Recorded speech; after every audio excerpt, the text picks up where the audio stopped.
കേരളത്തെ കേന്ദ്രം അവഗണിക്കുന്നു എന്നത് തെറ്റായ പ്രചാരണമാണെന്നും കണക്കുകൾ കള്ളം പറയില്ലെന്നും ബി.ജെ.പി. സംസ്ഥാന അധ്യക്ഷൻ കെ. സുരേന്ദ്രൻ.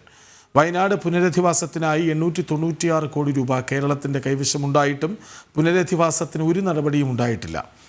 വയനാട് ദുരന്തത്തിൽ ഏറ്റവും അധികം പണം ചിലവഴിച്ചത് കേന്ദ്ര സർക്കാരാണെന്നും സുരേന്ദ്രൻ പറഞ്ഞു. കേരളത്തോട് ഒരു അവഗണനയും കേന്ദ്രം കാണിച്ചിട്ടില്ല എന്ന് മാത്രമല്ല, കേരളത്തിന് കൂടുതൽ ആനുകൂല്യങ്ങൾ കേന്ദ്രം നൽകിയിട്ടുണ്ട്. മോദി സർക്കാർ വന്നതിന് ശേഷം കേന്ദ്രത്തിന് ഒരു കാരണവശാലും കേരളത്തിന്റെ ഒരു ആനുകൂല്യം പിടിച്ചു വെക്കാൻ കഴിയില്ല.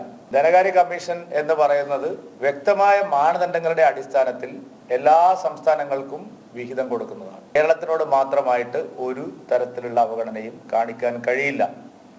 ഇത് യാഥാർത്ഥ്യമാണ്.